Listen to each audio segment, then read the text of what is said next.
Mari kita berdoa, kita bersyukur kepada Tuhan.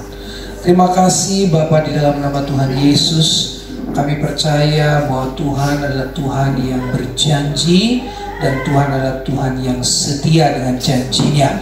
Kami percaya itu dan kami tidak akan hidup dalam kekhawatiran, ketakutan. Terima kasih Tuhan Yesus, kami sungguh meyakini bahwa Kau hadir di tengah-tengah kami dan Engkau mau berbicara bagi setiap kami. Dan biarlah kami punya tanah hati yang subur dan gembur bagi benih yang ditabur. Benih itu adalah firman Tuhan, sehingga hidup kami boleh menjadi hidup yang seturut dengan apa yang Tuhan mau, sesuai dengan apa yang menjadi agendanya Tuhan terjadi dalam hidup kami. Urapi hamba-Mu Tuhan, penuh kekurangan keterbatasan hamba, sampaikan isi hati-Mu, Roh Kudus bekerja dengan leluasa. Kami siap menerima kebenaran firman-Mu dalam nama Tuhan Yesus Kristus. Haleluya. Semua kita katakan amin. Silakan duduk ibu-ibu semuanya. Shalom. Puji Tuhan.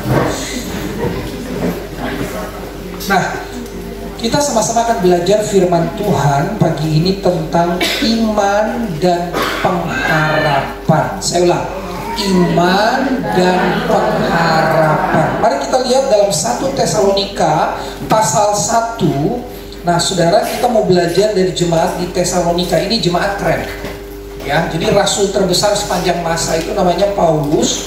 Itu dia muji jemaat Tesalonika itu. Bagaimana isi pujiannya? Mari kita buka 1 Tesalonika 1 ayat 3.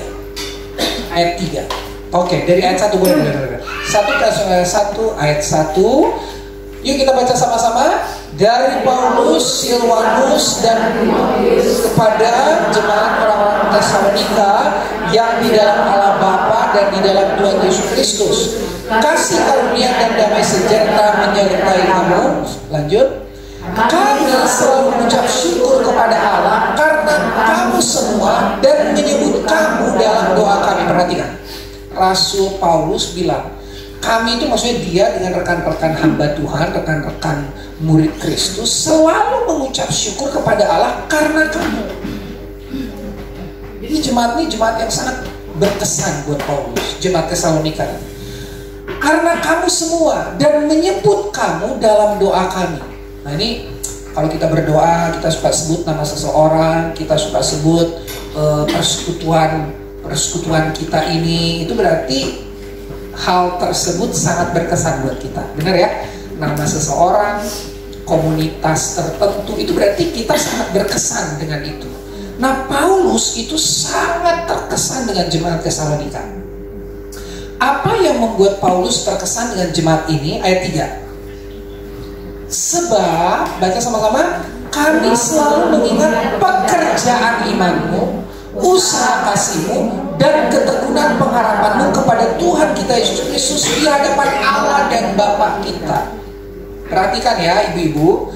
Jadi Paulus itu kagum kepada jemaat Tesalonika bukan karena jemaat ini hanya ngomong saya beriman. Bukan karena hanya jemaat ini bilang ya kami punya pengharapan. Bukan. Ada banyak orang bilang ya saya orang beriman, tapi sebetulnya imannya nggak terrealisasi, nggak terekspresi. Ada banyak saya anak Tuhan, tapi kenyataan dalam tingkah laku bukan anak Tuhan. Yaitu dengan mudah, dengan gampang. Nah, jadi jemaat Tesalonika ini saudara bukan hanya jemaat yang berkata ya kami adalah orang-orang yang punya iman, ya kami adalah orang-orang yang punya pengharapan. Bukan. Dari ayat ini kita bisa menemukan kebenaran bahwa kekaguman Paulus terhadap jemaat Tesalonika adalah, perhatikan, sebab kami selalu mengingat pekerjaan imanmu. Jadi iman itu harus dikerjakan. Iman yang dikerjakanlah yang membuat Paulus itu kagum terhadap jemaat di Tesalonika. Jadi iman yang dikerjakan. Katakan amin. Ikuti dengan saya. Iman yang dikerjakan. Iman yang dikerjakan. Terus tema kita kan iman dan pengharapan kan.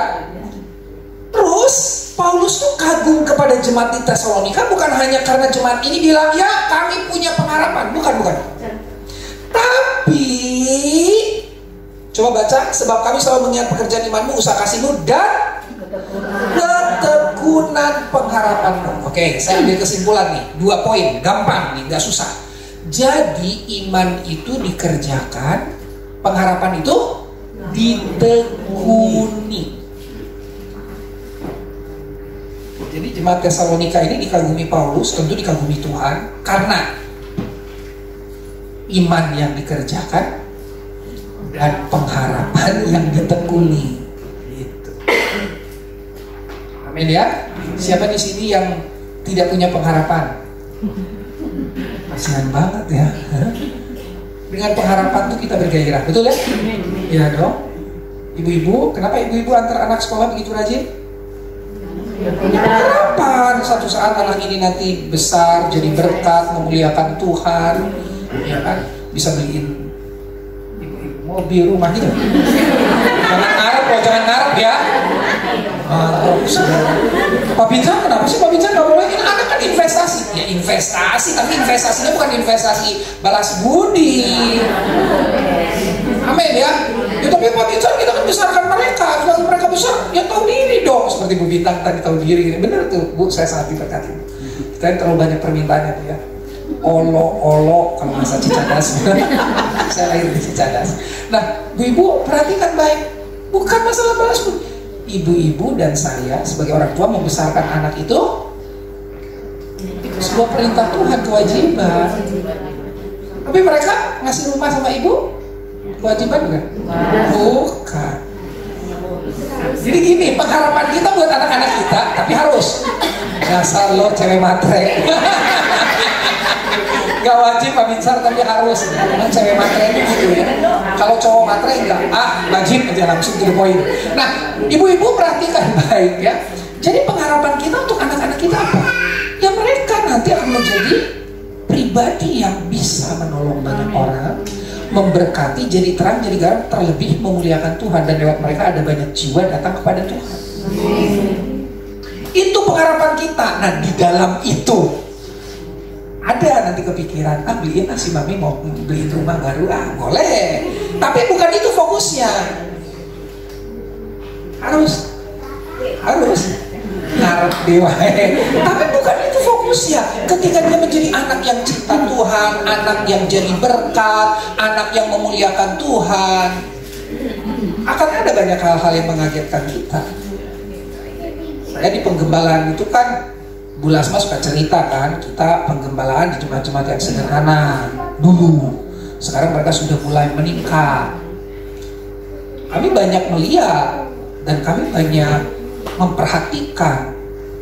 Ada banyak anak-anak dari yang kami layani itu malah merenovasi rumah orang tuanya, membangunkan orang tuanya rumah.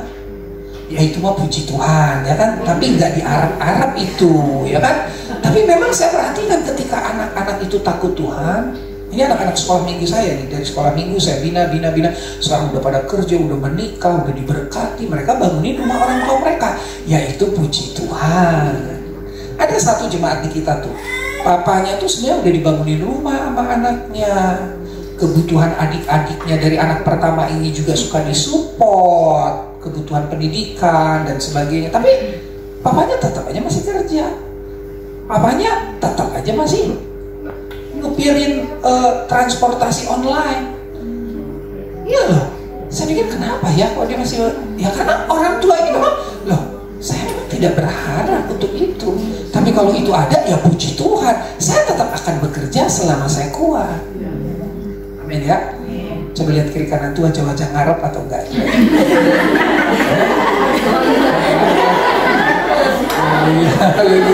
Ya, jadi perhatikan ibu-ibu, iman itu harus apa? Dikerjakan. Dikerjakan sekalipun tampaknya mustahil. Ada yang udah pernah nonton Is or the Sun? Udah ya. Ibu perhatikan, Abraham itu nggak punya alasan lagi untuk dia bisa percaya bahwa dia akan punya keturunan. Dasarnya bukan sesuatu yang mungkin, itu iman loh. Dasarnya justru percaya. Percaya itu bukan masalah mungkin atau nggak mungkin. Amin ya saudara. Dan Abraham melakukan itu. Di tengah tidak ada alasan untuk dia percaya, dia memilih percaya. Jadi iman itu harus dikerjakan, pengharapan itu harus ditekuni. Ya, ditekuni lah ya, ngantar anak-anak, ibu-ibu ya, ditekuni, dampingi mereka, ya kan? Ditekuni, terus doain suami kalau suaminya ada kadang-kadang aneh-aneh, ya kan? Ya, saya lihat di sini wajah-wajah istri yang suaminya nggak aneh-aneh, ya. Nah, saya perhatikan dari sini ya. Biasanya kalau ibu-ibu yang suaminya aneh-aneh itu, waktu saya ngomong kayak tadi, amin, didoakan ya suaminya, biasanya langsung amin, tadi nggak ada yang amin. Berarti kan ada apa sih Pak Binsar? Apa sih maksudnya? Itu seolah-olah nggak ngerti gitu kan. Jadi puji Tuhan ya. Jadi iman dikerjakan, pengharapan ditekuni. Selain kita belajar dari Jemaat Tesalonika, saya mau ngajak kita juga belajar dari seorang bernama Bartimeus. Mari kita buka Markus pasal 10. Markus pasal 10 ini menarik, ini kisah ini. Perhatikan, ini dahsyat. Markus 10 ayat 46 sampai 52, satu-satu ayatnya ya. Maaf multimedia kita, siapa namanya? Maaf Ibu? Nita. Ibu Nita. Ibu Nita. Salam kenal dengan Bu Nidar ya. Salam kenal buat Bu Ipuy. Mana Bu Ipuy? Salam kenal ya, pengurus-pengurus baru yang ada. Saya berdoa kalian bisa berkarya dengan hati tulus, rela, memuliakan Tuhan, banyak menjangkau ibu-ibu, orang-orang tua murid. Dan saya berharap, ini harapan saya dari dulu, saya ngobrol dengan Ibu Lasma, mah saya teh gemper lamun ka BPK Kapom BPK Cimahi teh gemper, setiap rekadinya teh gemper. Kenapa kamu gemper Hani Bani? Kata Ibu Lasma. Saya bilang teh gemper da kabeh awewe. Saudara, ini doa saya supaya ada bapak-bapak di komunitas ya. Didoakan Ibu Nidar lewat kepentingan Ibu Nidar dan tim semua. Ada kos siapa, om siapa, opa siapa gitu loh ya. Jadi tergenting. Biasanya saya kesini kan selalu telepon Pak Beni minta di Baturan. Akhirnya dari langsung ke tempat lain, jadi ketemu di Baturan deh. Tapi ibu-ibu ini harus jadi doa kita. Om ini bukan hanya, ini kan bukan persekutuan kaum wanita kan, bukan. Persekutuan orang tua murid, orang tua teh laki jeung awewe. Oke, kita lihat ini ya, waktu saya tinggal 15 menit. Lalu perhatikan, tibalah Yesus dan murid-muridnya di Yeriko. Dan ketika Yesus keluar dari Yeriko bersama-sama dengan murid-muridnya dan orang banyak yang berbondong-bondong, ada seorang pengemis yang bernama anak duduk di pinggir jalan. Perhatikan, Bartimeus, pengemis, terus buta, terus duduk di pinggir jalan. Perhatikan 3 poin ini. Ini semua jadi beban.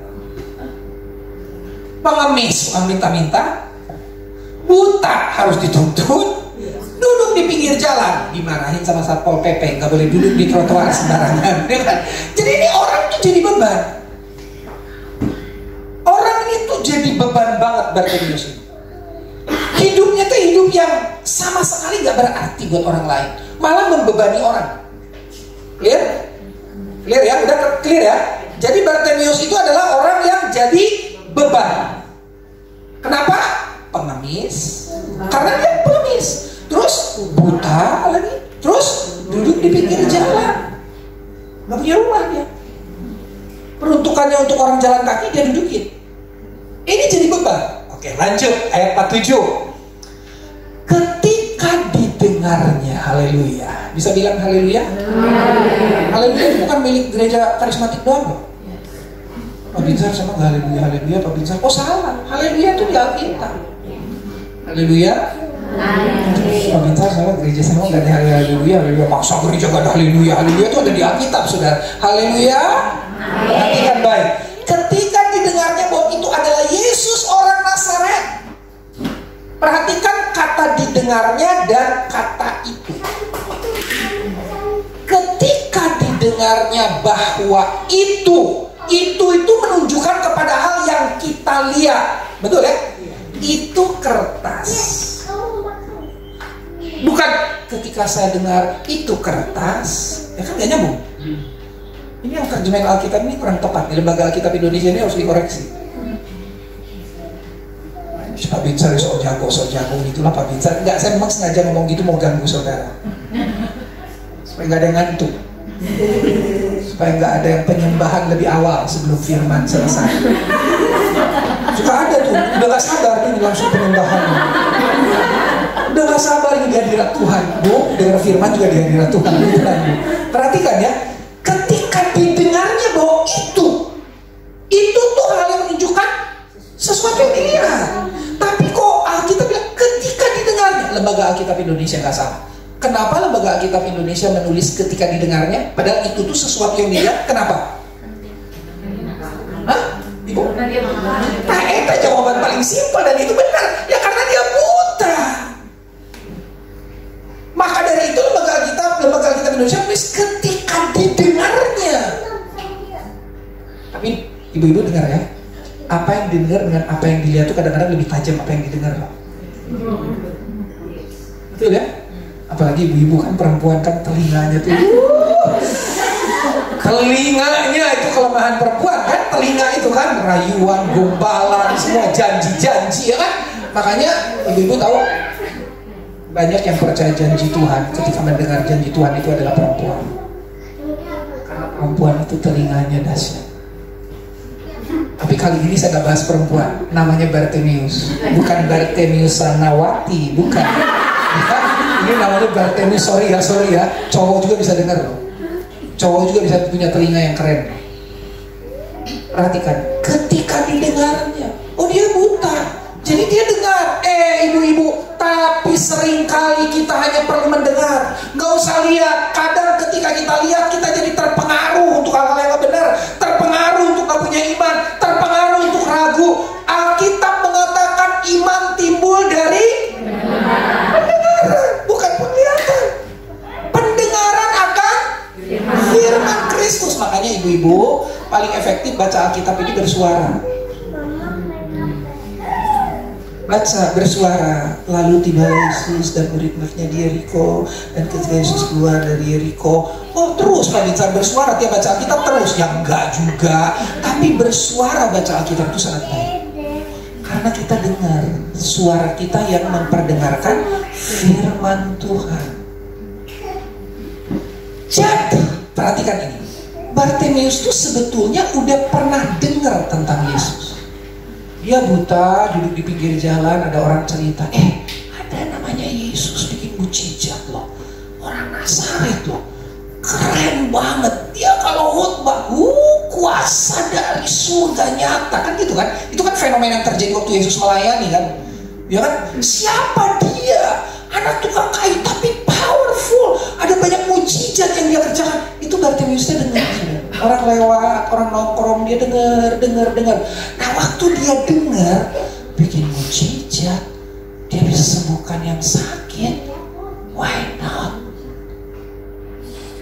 Juga bisa terjadi itu kan.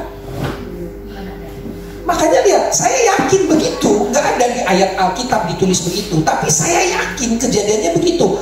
Karena ketika didengarnya bahwa itu adalah Yesus orang Nazaret, ini lihat, mulailah ia berseru. Lo kalau nggak dengar awal, kalau nggak udah dengar sebelumnya, nggak akan mungkin dia lakukan ini. Dia udah dengar sebelumnya tentang nama ini, dan itu jadi iman. Lihat tuh, mulailah ia berseru. Berseru itu pelan atau kencang? Kencang. Yesus anak Daud, kasihanilah aku. Ibu-ibu, saya tadi bilang ya, saya yakin dia udah pernah dengar tentang Yesus. Karena dia dengar, dia keturunan Daud. Oh dia dengar, oh dia dari Nazaret. Oh dia dengar, dia sanggup melakukan mujizat. Dan ibu-ibu dahsyat sekali, hanya dengan mendengar, dia punya pengenalan yang benar terhadap Yesus. Makanya dia bilang, Yesus. Dia tahu persis bahwa dia adalah Yesus yang bisa menyelamatkan. Anak Daud, dia mengerti dan mengenal siapa Yesus. Kasihanilah aku. Ini dia mau bicara tentang bahwa hanya pribadi ini yang sanggup mengasihani saya. Ibu, jangan ngandel-ngandelin orang untuk mengasihani ibu. Kecewa.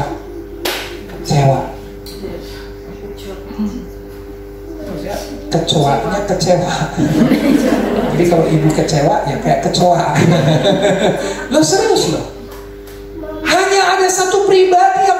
mengasihani kita. Ya, Bu Bintang tadi bersaksi sampai berkaca-kaca matanya. Ya, ibu-ibu yang susah-susah, aku juga gak bisa tolong semua. Aku terbatas, ya terbatas manusia. Kita tuh sering kali kasihan ya lihat orang, tapi kita sering kali juga ngomong gini, aduh tapi aku gak sanggup, gimana ya cara nolongnya ya. Itu benar, Bu. Ibu-ibu minta kasihan dari Tuhan Yesus. Ya, inilah konsep iman yang benar. Dia kerjakan, dia berseru. Ayat yang ke-48. Banyak orang menegurnya supaya ia diam. Iman itu kan harus diuji kan? Benar gak? Jadi iman itu harus dikerjakan, tapi ingat di dalamnya ada ujian. Ketika saudara beriman, perhatikan saya bicara ini, tolong perhatikan baik. Ketika saudara beriman, selamat datang untuk setiap tantangan-tantangan yang saudara akan hadapi. Jadi pendeta teh di tengah ngomong lagi. Sebel sama pendeta kayak gini tuh. Ngasihnya aja yang serem-serem, bukan, saya bukan ngasih yang serem-serem. Ini kenyataan. Ini realita. Gue gak mau kasih janji-janji manis, janji-janji mulu, penjelasan-penjelasan yang bikin saudara manja dalam ngiring Tuhan. Sedikit-sedikit, kenapa sih? Sedikit-sedikit, why? Sedikit, aduh gak kuat deh, gak kuat. Aduh berat, aduh terlalu berat. Aduh mati laku. Benar gak? Saya mau ngomong real ini. Ketika saudara beriman, pasti ada tantangan. Nonton film His Only Son kan? Bagaimana Sarah kemudian bilang gini sama Abraham, kita tinggalin berhala kita tinggalin Allah kita sebelumnya. Sekarang apa yang kau dapat dengan Allahmu? Ayo kita tinggalkan Allah ini, Allah model ini. Nah, karena Abraham dulu kan penyembah berhala kan? Dari Ur itu daerah Irak lah sekarang. Ada tantangan. Bu, kalau ibu mengimani sesuatu terus gak ada tantangan, jangan-jangan itu bukan iman. Ya itu jangan-jangan imin. Tadi kata Ibu Bintang. Saya gak tahu Ibu Bintang ini ngomong imin artinya apa. Minik itu, memang itu artinya singkatan. Ya, ketika saudara punya iman, seharusnya tambah serem ya. Seharusnya tantangan itu bersamaan hadir dengan statement ini. Ibu yang udah dapat yang keras suaranya. Iman adalah terus bukti yang gak kita lihat. Dari definisi aja udah jelas. Ini seru dengan tantangan. Ini seru dengan ujian. Dari definisinya doang itu udah ngerti. Ada nggak di sini yang baca iman adalah terus langsung senang? Ih seru ya, haleluya. Gue waktu baca definisi iman awal-awal kenal Tuhan, langsung gini loh. Ningki iman itu definisi kan? Tapi jangan takut. Ini keseruan. Hidup mau seru atau flat? Selamat datang dalam tindakan iman. Ya kalau mau seru, tapi kalau kamu Pak Binsar gini-gini aja kan, sampai tua sampai mati dadah bye-bye gini-gini aja udah hidup nggak apa-apa. Kasian deh lo. Hidupmu nggak punya kesaksian. Hidupmu jadi hidup yang nggak bisa dibagikan. Gimana kabar Bu? Puji Tuhan. Itu jawabannya tuh. Sebulan lagi ketemu, Ibu gimana kabar? Lu nanya nalui heboh, lu dijawab, lu nggak jawab. Puji Tuhan. Ibu Tuhan kita dahsyat ya Bu ya. Dahsyat Tuhan kita ajaib ya Bu ya. Luar biasa. Ibu gimana kabarnya Ibu?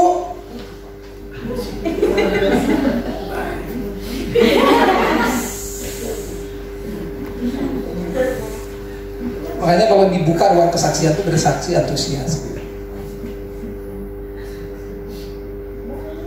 Apa tadi bersaksi cuma satu orang karena saya punya waktu lama khotbah ya? Oh enggak ya. Biasanya banyak yang bersaksi di sini. Oh enggak. Oh, pom yang mana ya itu?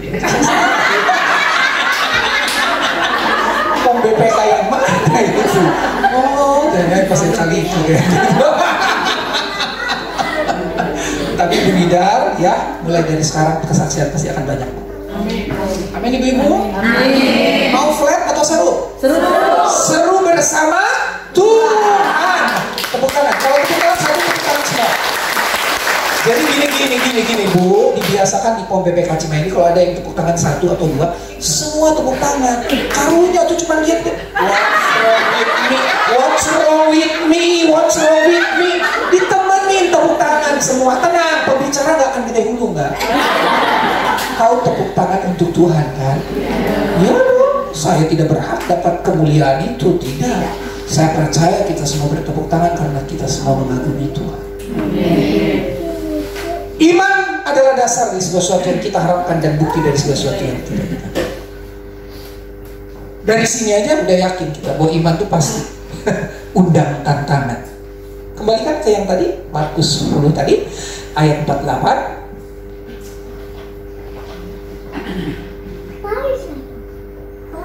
Ibu-ibu bisa lihat, banyak orang menegurnya supaya dia namun ini iman. Iman tuh gitu, tahan banting. Tantangan ada, tapi iman tuh tahan banting. Itu iman. Kalau banyak orang menegurnya supaya dia diam, terus dia kemudian diam, itu bukan iman. Itu euforia. Tahu euforia? Lagi seru-seru semua, hore-hore dia. Lagi rame-rame gitu loh saudara. Dia nggak stabil, itu euforia. Euforia itu kuat kaitannya dengan mood. Dan tergantung dari peristiwa apa yang terjadi di sekitarnya. Kalau peristiwa itu menyenangkan, peristiwa itu menguntungkan, peristiwa itu memberkati dia, hore-hore, itu euforia. Banyak orang menegurnya supaya dia, namun semakin keras dia berseru, semakin keras.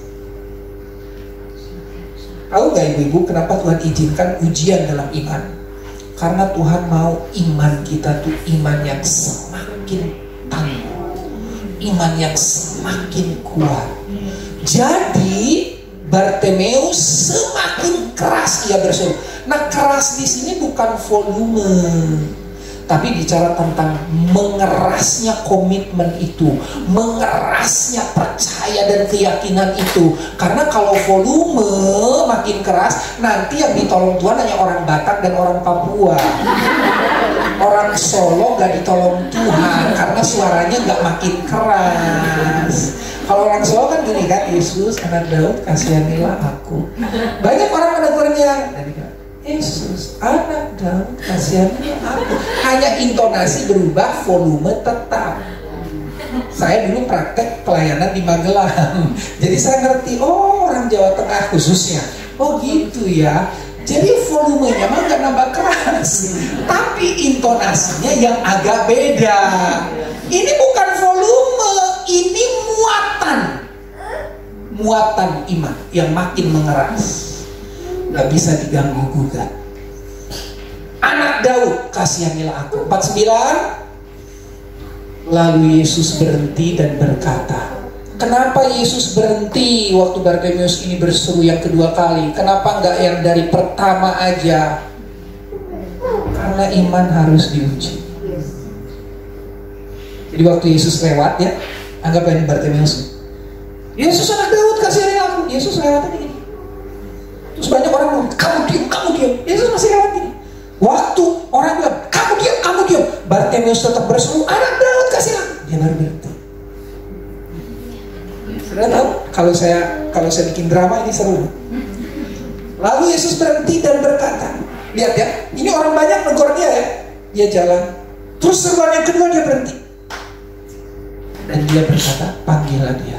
Ibu-ibu tahu Yesus ngomong ke siapa nih? Yang menegur itu tadi. Tenang Bu, tantangan itu semua ada dalam kendali Tuhan. Tantangan bisa Tuhan ubah malah jadi sesuatu yang bawa kita kepada Yesus. Dia bilang, panggillah dia.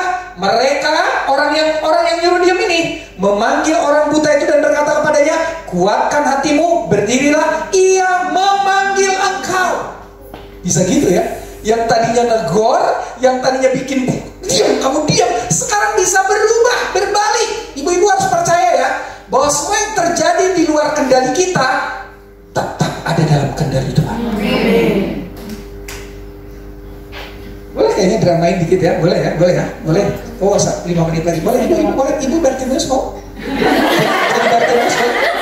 Nggak usah duduk-duduk lah, itu kan tadi duduk berdiri aja. Boleh ya Bartimeus? Atau ibu? Ayo cepet-cepet bu, bertiga aja ya, cepet-cepet. Saya punya 5 menit lagi ya. Ini seru loh, ini seru ya, cepet bu.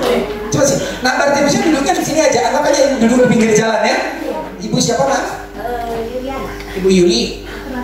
Ibu Ratna. Helena, Ibu Ratna, Helena, jadi orang banyak yang menegur tadi ya. Ya, oke. Ibu Yuli, Yesus anak Daud, kasihanilah aku. Ibu di sini. Nah, Ibu nanti ya, ini Yesus ya, tentu Yesusnya saya ya. Ibu perhatikan, Ibu perhatikan. Saya lewat kan ketika didengarnya bahwa itu Yesus lewat. Oke, Yesus anak Daud kasih. Yesus anak Daud. Kasihanilah aku. Ini nggak bisa drama Natal nanti ya. Harus pinter ngafalin naskah. Sambil seleksi ini nanti ya buat drama Natal ya, uang BPK ya Bu ya. Ya oke. Yesus anak Daud. Habis dulu. Yesus anak Daud kasihanilah aku. Nah selesai, baru dia nanti berseru lagi sekali lagi. Oh iya, waktu itu selesai, baru ditegur. Nah, biar habis dulu. Oke ya, Bu, siap. Ya.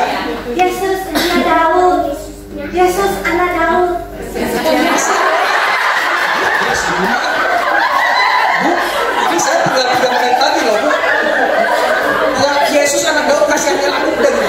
Keduanya anak Daud kasihanilah aku, boleh saya katakan belakang. Oke, clear ya? Siap. Yesus anak Daud. Kasihanilah aku. Diam.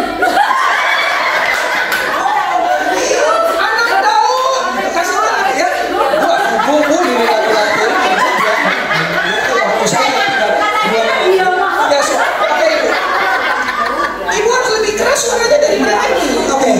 Ya. Yesus anak Daud, kasihanilah aku. Diam. Yesus anak Daud, kasihanilah aku. Saya berhenti. Panggil dia. Nah, panggil dia. Ayo lanjut aja ayat berikutnya. Panggil dia tuh naskahnya ada di sini. Panggil dia. Mereka memanggil orang buta itu, berkata kepadanya. Ya, berkata. Terus. Berdirilah. Ia memanggil engkau. Nah, udah ya. Ibu-ibu ngomong gitu kan, orang yang menegur tadi. Lanjut ayat yang ke-50.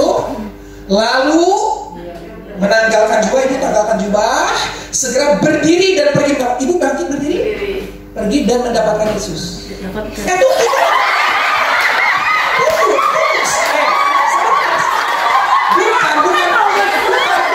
masalah itu, bukan. Tunggu dulu.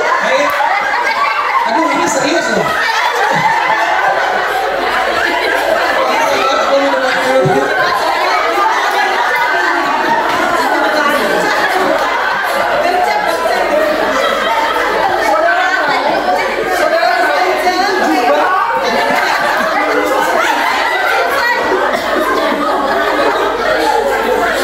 Berdirilah yang memanggil kau. Stop.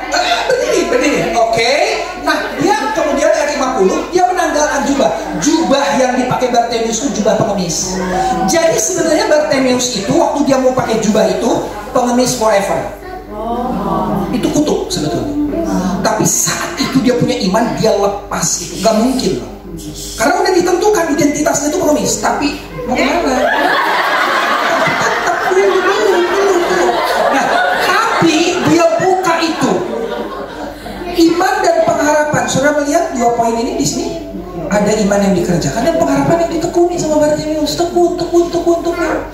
Sampai akhirnya Tuhan bisa mengubah tantangan. Jadi kuatkanlah hatimu, berdirilah, udah diajak berdiri. Kemudian apa? Dia memanggil engkau. Oke ya, tanggalkan jubah. Ayat 50 apa katanya? Lalu ia menanggalkan jubah, ia segera berdiri dan mendapatkan Yesus. Mari dapatkan Yesus. Dapatkan Yesus. Dapatkan Yesus. Dapatkan Yesus. Ayo dapatkan Yesus. Dituntun kan buta ini dituntun. Nanti Yesus di mana dia pergi kemana? Lihat. Saya perlu tekankan adegan ini. Bayangkan tantangan itu bahkan bisa menuntun Bartimeus. Jangan musuhi tantangannya, jangan musuhi persoalan. Tekunlah, itu bisa Tuhan ubah jadi sesuatu yang bawa engkau kepada Yesus. Mana masih buta ini? Iya betul, jadi ini benar. Ada batu contoh sebelah sini, gitu. Ada lubang, ada lubang. Dia dituntun detail sampai ketemu Yesus. Sini, ayat 51. Setelah sampai di depan Yesus, saudara tahu Yesus tanya apa? Apa yang kau kehendaki supaya aku perbuat? Saudara tahu Bartimeus gak langsung ngebet ingin sembuh, gak langsung ngebet ingin lihat. Jawabannya apa? Berikutnya, Rabuni, supaya dia melihat. Supaya melihat itu kedua. Yang pertama tuh Rabuni. Tahu Rabuni artinya apa? Guru. Yang dia mau pertama jadi murid Yesus. Please, izinkan aku panggil Rabuni. Terus kemudian yang kedua, supaya dia bisa melihat. Saudara tahu kenapa dia mau melihat, ingin melihat? Supaya dia bisa lihat apa yang diperagakan Yesus dan dia serap itu dalam kehidupannya. Tepuk tangan buat Tuhan Yesus. Silakan. Terima kasih ibu-ibu hebat, ibu-ibu luar biasa ini. Jadi perhatikan ya, iman itu harus dikerjakan, pengharapan itu harus persis seperti jemaat Tesalonika dan persis seperti apa yang kita pelajari tadi yang dipraktekkan oleh Bartimeus. Ibu-ibu sekarang punya tantangan apa? Jangan marah dengan tantangan itu. Punya persoalan apa? Jangan marah dengan Tuhan karena persoalan itu. Tekunlah dalam pengharapanmu. Lihat satu ketika Tuhan bisa membalikan itu semua menjadi sesuatu yang di luar dugaan kita. Lihat gak tadi? Kuatkan hatimu. Loh, tantangan itu sendiri sebetulnya mau ngomong gini sama kita. Kuat ya, sing kuat ya. Tapi tantangan itu tetap datang. Tapi sebenarnya tantangan itu berharap kita kuat loh. Karena kan ini ujian. Ujian itu sesuatu yang diizinkan Tuhan terjadi. Dan Tuhan ingin kita semua lulus. Ya, kuatkan hatimu, berdirilah. Ya mungkin engkau. Oh begitu keren tantangan ngomong sama Bartimeus. Dan Bartimeus datang sama Yesus. Tadi kan adegannya. Karena nggak dituntun, masih buta. Dituntun. Masa ada lubang-lubang? Tuntun. Detail. Sampai ke Yesus. Yesus tanya, apa yang kau kendaki supaya aku perbuat? Kau tidak bisa berbuat, aku yang berbuat. Apa yang kau kendaki supaya aku berbuat? Selama ini Bartimeus, apa yang kau kendaki supaya aku berbuat? Gak bisa. Ibu-ibu, apa yang kau kendaki supaya anak-anakmu terjadi seperti yang kau rindukan? Dan apa yang kau kendaki supaya kau perbuat untuk itu salah? Apa yang kau kendaki supaya aku perbuat, kata Tuhan? Bawa anak-anakmu kepada Tuhan. Tuhan Yesus memberkati. Selamat beriman dan berpengharapan. Mari kita berdoa. Aku punya Tuhan yang besar, yang tak berjanji dan sanggup menggenapi imanku, bersepakat percaya kuasanya. Ku terima sekarang, amin, kemenangan darimu. Ibu-ibu boleh angkat tanganmu lebih kepala, taruh tangan kirimu di hatimu, di dadamu. Aku berdoa dalam nama Yesus. Tuhan, Engkau melihat tangan-tangan kiri yang ada di dada mereka, tanda mereka mau jaga hati mereka tetap percaya kepada Tuhan. Tangan kanan yang terangkat, tanda mereka berpengharapan kepada Tuhan dan mereka mau menekuni pengharapan itu. Roh Kudus yang mampukan kami semua. Terima kasih, berkati persekutuan ini Tuhan, berkati pelayanan ini. Kami berdoa menyerahkan seluruh pelayanan ini ke dalam tangan-Mu. Ada doa syafaat yang menaikkan, berdoa untuk yayasan BPK, kepala sekolah, guru dan karyawan. Oh Tuhan, sertai mereka, mampukan mereka dengan hikmat mengelola sekolah ini, supaya sekolah ini bukan hanya sekedar diberkati, tapi sekolah ini boleh menjadi berkat. menghasilkan anak-anak yang luar biasa, generasi yang takut akan Tuhan. Kami berdoa untuk persekutuan doa Selasa tanggal 26 September nanti, Tuhan yang menolong. Semua ada dalam kendali Tuhan. Lewat persekutuan ini banyak umat Allah mengalami kasih Allah lebih lagi, mengalami kekuatan Allah lebih lagi. Dan kami berdoa untuk kesehatan anak Arinda ya Tuhan, dan kesembuhan suami Ibu Lena. Oh, kami datang kepada Allah yang sanggup melakukan segala perkara, Allah yang menciptakan tubuh kami, yang mengerti seluruh organ tubuh kami. Kami berdoa untuk anak Arinda, dan kami berdoa untuk suami Ibu Lena dalam nama Tuhan Yesus Kristus. Oleh bilur Yesus, kesembuhan terjadi atas mereka. Terima kasih Tuhan. Kami juga berdoa untuk gereja di tempat ini, GKI Cimahi, diberkati Tuhan. Terima kasih gereja ini Allah menjadi berkat. Tempat atau gedung gereja ini boleh dipergunakan untuk banyak hal, termasuk POM BPK Cimahi. Berkati Tuhan, mulai dari pendeta, majelis, semua pengurus gereja ini, bahkan jemaat yang ada di tempat ini. Terima kasih untuk setiap pergumulan gereja ini. Tuhan hadir sebagai yang menjawab setiap pergumulan dan pengharapan.